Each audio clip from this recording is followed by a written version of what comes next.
Darkness cannot erase darkness. Only light can do that. Hate cannot erase hate. Only love can do that. Hey everyone, welcome to Baby Steps with Brinda. Thank you all for joining me. Nowadays, we often look for quick and easy solutions. We can microwave our food and it instantly becomes warm. We can stream or watch movies by a click of our fingertips. With the advancement in technology, we can travel to the other side of the globe within less than a day or two. But our relationships do not work that way. They follow the same principle of growing a plant. We should constantly care for our relationships so that one day it blooms. Sometimes, when we think of a suffering that a person has caused us, various thoughts like forgiving someone is not easy as changing a television channel, or other thoughts like there is always a part of me that cannot forget the bad things that a person has done to me. I can't trust them anymore, occurs to our heart and mind. I believe that some of us might have gone through this stage. To any one of us who is stuck with the difficulty of forgiving a person, here is an exercise that guides us through forgiving that person.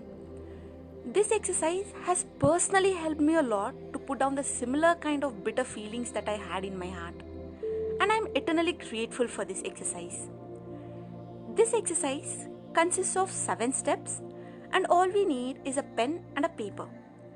The exercise demands us to write down our feelings and not just map it in our mind.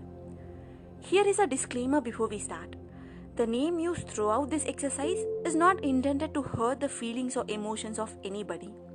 It is just for a better understanding. So let us begin the exercise. Let us sit back and relax. Breathe in, hold our breath for a few seconds and breathe it out, as this exercise may release a lot of emotions. Let it all come out naturally. The first step is to identify the cause. Let us think of a person we want to forgive and what we want to forgive them for, and write it down on the sheet of paper. For example, I want to forgive Sam for raising his voice at me in front of our friends. Step number 2. Look at the situation from the person's perspective whom we want to forgive. In this step, let us put ourselves in the other person's shoes, trying to think about the situation and understand why they may have treated us in that way. Understanding the reason why the person may have acted in that way makes it easier for us to forgive. For example, Sam seemed stressed that day. I think he had some family issues. Maybe that is the reason he spoke to me in an unusual manner. Step number 3. Confirm the other person's thoughts. To confirm what the person's thoughts were when they acted towards us in a certain way, we may have to do the following things. Number 1. Approach the person directly. An open and a normal conversation may help reveal why they acted the way they did. Let us make sure that we do not have the conversation with a person when we are angry, as it may backfire if things get emotional. Number 2. Talk to someone who can help us understand the person's current situation. This could be a family member or a close friend of that person. Number 3. If both the approaches are not possible, then let's wait until time itself unfolds the fact. Step number 4. Foreseeing difficulties that may arise, but also trying to see the benefits of forgiving that person. When we try to forgive someone, there may be situations and emotions that may replay in our mind and make it difficult for us to forgive. Whatever we may be feeling, whether it is hurt, anger, injustice, whatever it is, let us write it down and then try to counteract the feelings of hurt with the benefits of letting that feelings go.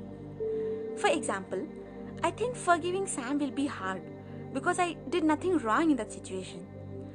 Overlooking the fact that I was right and forgiving him would be difficult for me. But if I forgive him, it will help our relationship grow. So it is the right thing to do.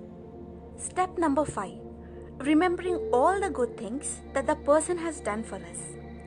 Recalling all the good things the person has done for us will help us on our journey in forgiving them. For example, Sam has stood by me and encouraged me to start the business that I always wanted to start. And I am grateful for everything that Sam has done for me over the years. Step number 6. Think of how we want to live after forgiving. A. Forgive and forget. This means by deciding to forgive and forget the hurt, we trust the person again. B. Forgive, monitor, and then trust. By this, we make sure to see if the person has improved their behavior before trusting them again. C. Forgive and not trust. With this attitude, we can forgive the person but decide to no longer have a trusting relationship with them. D. Forgive and take action. We may forgive the person and also need to take action, either legal or practical.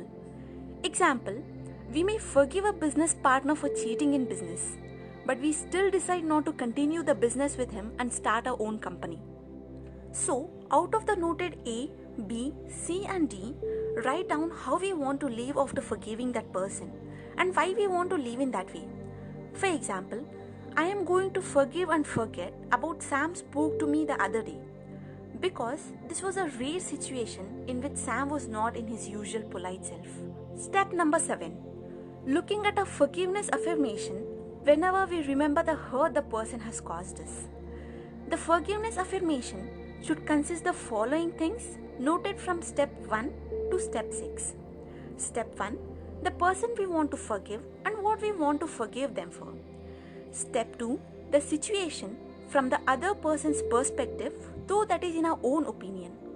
Step 3. Confirm the other person's intention towards us. Step 4. Any difficulties that may arise in trying to forgive that person. Step 5. All the good things that the person has done for us. Step 6.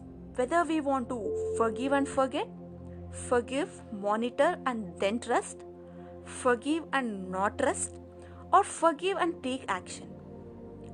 I really believe that today's episode has helped you a lot. I really hope that you liked the video. If you did, then like and comment below your insights. And please subscribe to the channel. The link for my podcast and blog is provided below. Do check them out. Thank you for your precious time.